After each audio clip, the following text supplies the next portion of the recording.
words on paper or on the computer screen serve as our voice, a representation of the knowledge and understanding of the concepts and also representation of ourselves as individuals.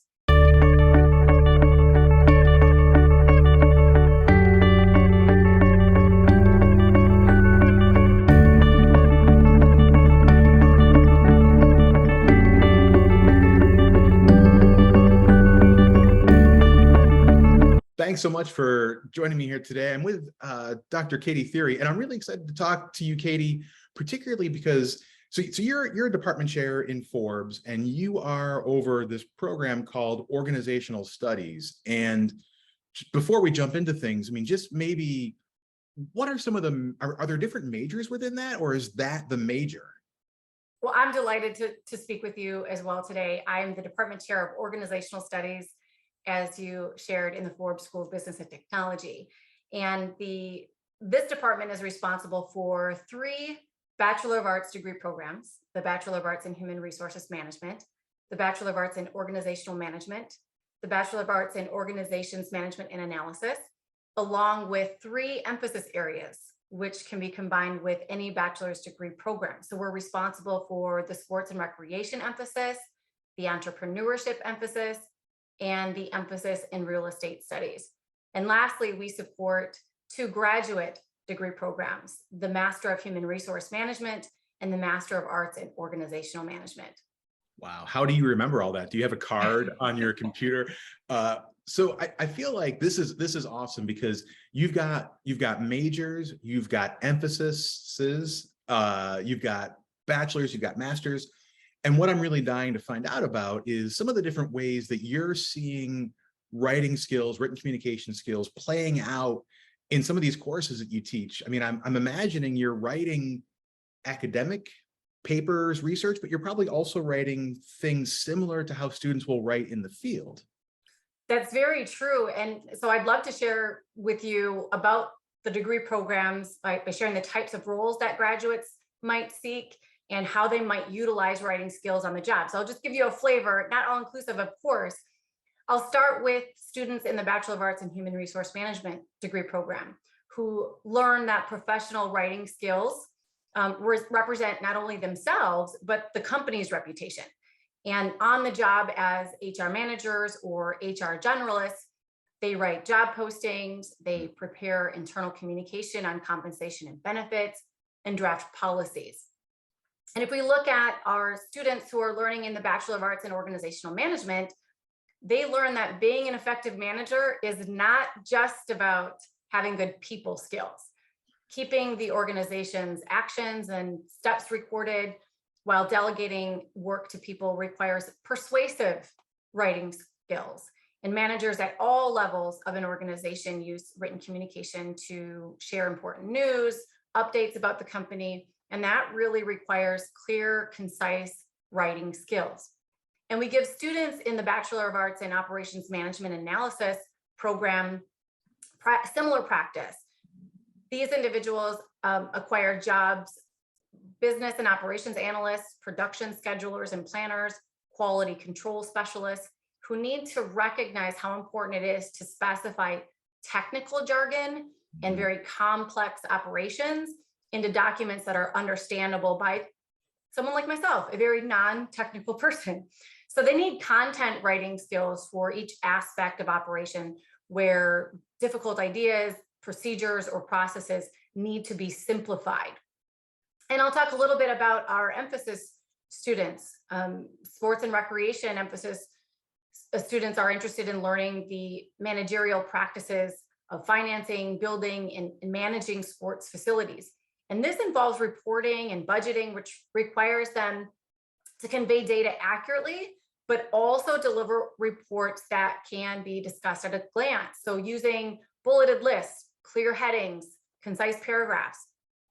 Our entrepreneurship emphasis students, as you can imagine, they gain practice in class writing reports after research on the market, on competitors, on consumers, so that on the job they can craft documents essential to the core functions of business. So tracking growth, outlining plans, and meeting legal obligations like producing financial statements. And our real estate studies emphasis students, in general, they're learning principles of real estate. And along with that comes very unique industry terminology. They're writing property listings, they're creating advertisements, they're drawing up purchase agreements and contracts, which require precision writing, and I would argue persuasive writing, and of course, very much attention to detail. And our students in the Master of Human Resource Management program who obtain jobs as directors of talent development, or as you and I can identify with, corporate trainers, who are responsible for onboarding and training employees and need to write communication that supports inclusive company culture and drive employee engagement. They write great welcome letters for new employees and communicate benefits that are essential to the onboarding process. And so lastly, I'll cover the Master of Arts in Organizational Management students who want to become leaders and managers of people and processes in the workplace. So they could practice writing documents to communicate company goals, communicate company objectives, and learn that effective writing contributes to the company's productivity and profitability by really aligning individual performance of direct reports. And it's the effective managers that know that the style of their writing is dependent on the situation, dependent on the desired outcome, and dependent on the audience. That's so thorough, amazing. And I feel like, see, I love that you articulated some actual examples of writing in the field. But one thing that struck me, I'm teaching English 121 and English 122 students, and we're working to help get students understanding that sort of fundamental basis of written communication. So thesis and paragraph structure, how to build an essay. You're talking about taking some of those same skills and applying them in different ways. I mean, they're not going to write a 5-paragraph essay, but they do still need to think about audience and situation. They need to do that kind of analysis to understand how best to communicate. So I love that there's a way that it builds, right? Like you learn these skills. The thesis might still be important because that's your controlling idea. That's how you drive the bus. But maybe you're not calling it a thesis in some of these areas. Right. You make an excellent point. In every single course, students have the opportunity to improve their writing. But unless they're taking, as you pointed out, a professional writing course, an academic writing course, a creative writing course, the focus is on industry relevant content and not necessarily writing development. So in that, each student has a very personal responsibility for their own development, of course, in partnership with each faculty member that they meet along their academic journey. As you pointed out, faculty help them develop writing skills like thesis and paragraph development, proper citation and paraphrasing. We also have, as I'm sure your series here has pointed out, resources like the Writing Center linked in every classroom, and resources like the tutoring that's available 24/7. Like, okay, yeah, you've got to write your cover letter. You've got to write to get in the door. But every aspect of so many jobs of your life are touched on by writing. And I know that there's this perception that there's like writing that's good enough. But I love that you made the distinction between those managers, those people in those different fields who actually excel at what they're doing, the ones who are the leaders. They're the ones who have really taken the time to bring these skills to the fore, and without a writing center to back them up, without Grammarly to rely on. I mean, you're doing this in the field. I mean, I imagine a lot of this writing that happens, you don't get time to sit there and think about it and stare out the window and make yourself a cup of coffee and then go back to it and revise it the next day. This kind of stuff comes up pretty quickly and needs to be generated quickly. Or an environment where safe feedback is a thing, right? We write in our daily lives and on the job all the time. And it doesn't mean that it's easy to present our ideas clearly and effectively as possible. And writing is so very different than speaking. And it takes hours of practice to achieve mastery of something. More accurately, is it Malcolm Gladwell's rule, 10,000 hours of practice. And the 10,000 hours of practice has become a common rule. But as faculty members, we do not expect our students to join their courses with mastering their writing. While I believe in practice, I don't subscribe to the 10,000 hours rule.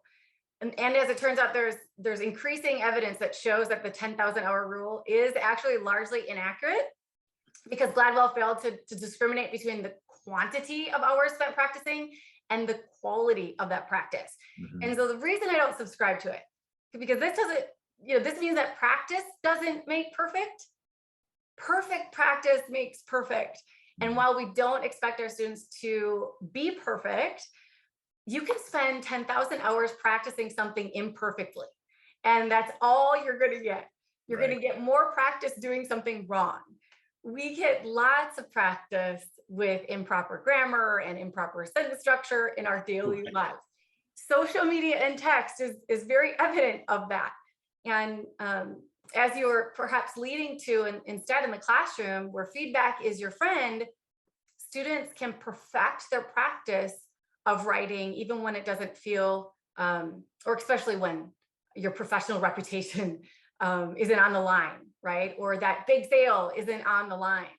It's a safe, friendly environment. Yeah, we're in a safe space. And I mean, I love this idea, this conversation of feedback. Feedback is such a crucial part of becoming a better writer. And it's really baked into the curriculum of English 121 and English 122. We explicitly talk about feedback. We tell students, hey, what was one element of feedback that you liked, that you didn't like, that helped you, that didn't help you? And we make it part of the conversation in the class, but I still feel like there's that, icky feeling about feedback. Somebody telling you that, this sentence doesn't work or this paragraph doesn't work. But I don't know, you got to get to that point where you're growing from it as opposed to turning away from it. That's right. Or on the job as a manager, your direct reports don't follow an initiative, right? And in part, there could be a variety of reasons for that, but perhaps you weren't persuasive enough in your writing and your delivery, right? A lot gets buried in written communication we're all inundated with text messages, countless emails, memos, reports, meetings, as we were talking about earlier before we went live, press releases and proposals. And I think this mirrors in our online classroom, where written communication is predominant. And we also follow rules of grammar and proper citation to make arguments that are supported by research. And I think one of the things I really want to impress upon students is that we don't expect students to have mastered their writing skills earlier in their academic journey. That's the funny thing about learning. It's usually about something that you know nothing about or very little about.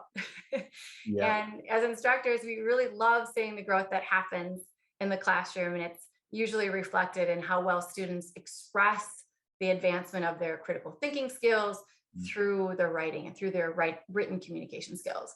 I mean, written communication and critical thinking are so linked, because I mean, you can be a critical thinker all you want, but unless you can express that, and predominantly you're going to be expressing that in words, you're just not going to be able to get that across. And I love what you were saying about the idea that feedback in the workplace, it's not going to be a rubric. It's not going to be a grade. It's not going to be a paper marked up with red.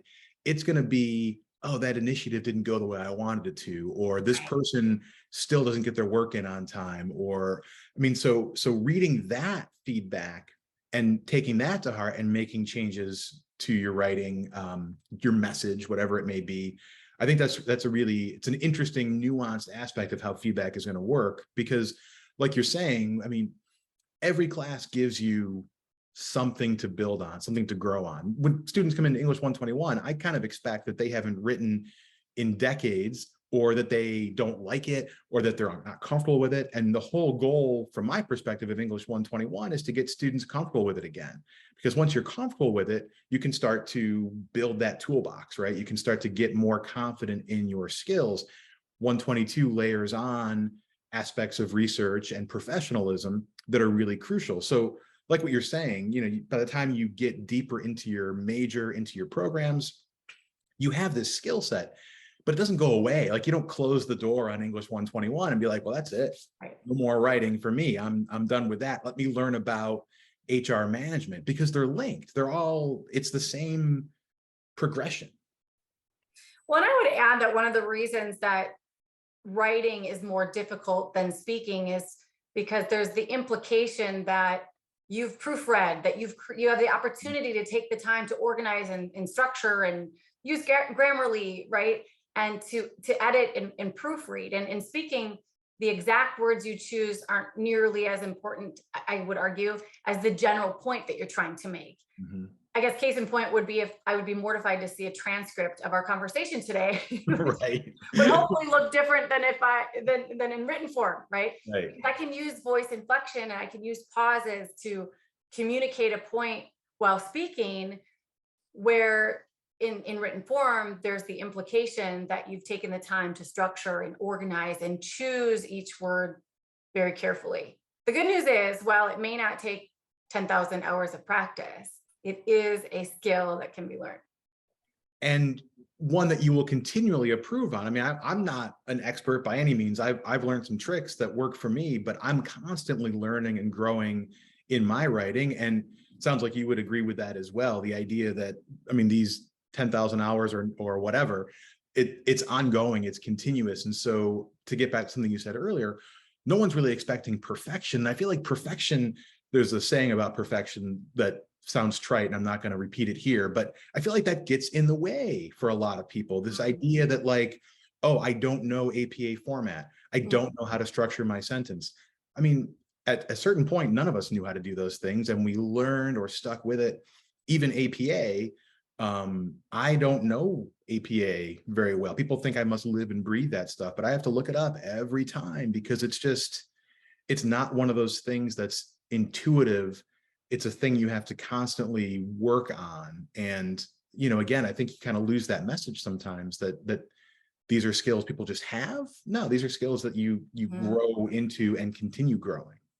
I've heard this what you're saying reminds me of a statement I heard not so long ago, which was, you can't learn how to drive in a parked car. You need to get out there and practice and not be afraid of the feedback, not be afraid of failing. And being receptive to improvement. I mean, that analogy is great. And I feel like, you know, I get a lot of students in English 121 who will basically tell me, they're not going to tell me that they're human resource management students, but let's just say that they say, hey, I'm majoring in this. I don't need this class. Why am I in this writing class? Why am I writing about X, Y, or Z? So I'm not picking on any particular student of yours, but like, I mean, is there something that you can tell me from your perspective that I can say to these students beyond what you've already said? You've been talking a lot about how writing is such a clear indicator of success in a variety of different ways, personal success, professional success in your field. But how do we get students to understand this progression that we've been talking about? You know, I'd like to go back to your reference, even APA, because when you had mentioned that you haven't mastered all the rules of APA, I don't know that anyone really has. You look at the APA guidebook and how thick that book is. I don't know how anyone could possibly memorize that book. And it begins with driving the car. And I once had a student who was overwhelmed and said to me, I don't think I'll ever memorize all of the rules of APA. And my response was, you don't have to. That's not the expectation. You'll learn the format along the way, right? There are nuances to format that you'll learn along the way. And I plucked APA into the conversation from something you said, but it's not necessarily about APA. It's really about, yes, following the rules of grammar and sentence structure and citing proper resources, bringing credibility to your writing, of course. But that's where that learning to fish, developing the mind of a researcher, developing curiosity, and not being afraid of finding the answer sort of comes into play. So when I think of things like APA, one thing that I say to my students, if it's not an APA writing course, is it's really about demonstrating your understanding of utilizing resources properly and giving proper citation. It's not about, is every comma in the right place, right? It's not about the spaces. So thanks for letting me add to that.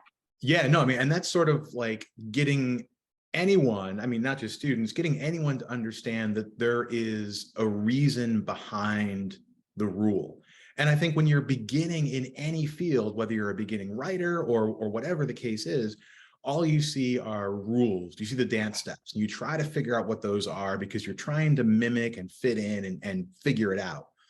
But once you start to like really realize what's behind that rule, like you're saying, for example, with APA, it's not about commas and spaces. It's about giving attribution to ideas and tracking your development as you researched. Once you understand that and you realize, okay, this is a code, but it's not a meaningless code. It's not some faceless code. It's meant to communicate information. I think that is kind of a light bulb moment for a lot of people. And I think, like you're saying, it applies to APA, it applies to thesis structure, it applies to paragraph construction, all these different aspects of the writing process. Once you realize why you're doing it and what can happen once you do it well, to go back to some of your ideas of different things that are happening in the career field and how that writing, it's not a grade, it's not an assignment, it's writing that has a huge impact on people's lives, professional, personal, whatever. I mean, to me, that seems like that's a really powerful moment, how to distill that and make sure people understand that that's part of what teaching is, part of what we do when we do it well. Right. And then the rules become part of the dance. You no longer think about the steps. And so when you referred to writing like a dance, it reminded me of a salsa class I took, and I am extremely uncoordinated. So imagine my salsa steps were very rudimentary, right? Mm-hmm. I had no additional flair in the steps that I had. It was very rudimentary. And I liken that to our writing. So as we improve and as you ingrain, I don't want to say memorize, but as you adopt right proper grammar and sentence structure, then you can really start owning the steps and owning the flow and write more creatively after that becomes a part of just a natural part of your writing. Right. Yeah. You sort of need to watch your feet the first few times you do it, but right. Hopefully it becomes, as you're saying, ingrained, and you don't have to watch your right foot as much anymore, but then you keep watching your left, then you have to think about where to put your hands, and eventually you can turn it off and it's just movement or writing or whatever the discipline or skill might be. But you kind of do need these training wheels to start off with. Right. And then it brings you to bigger, better implementations down the road. Agreed. This has been great, Katie. I really appreciate you taking the time to talk to me about some of the writing skills that you see in the classroom, but also really extending that to the written communication skills that you see graduates needing, people in the field, and how they're going to be applying this stuff later on. I feel like that's such a powerful moment when you can look at something on your screen in a classroom and then realize, oh, wait, that's me 5 years from now, like a boss making this thing happen. And I think that really, it puts these skills in a context that allows us to master them and to feel good about that process. Well, thank you for the opportunity to connect on this. There's nothing more rewarding for a student or faculty member to look back on the writing skills of a student early on in their degree program. And that's what I would encourage every student to do, is to look back whenever you feel discouraged in your program, look back at an earlier course to see how far you've come. And you're realizing, like you said earlier, Nate, that you're not having to look at your feet anymore. You're learning to master another move.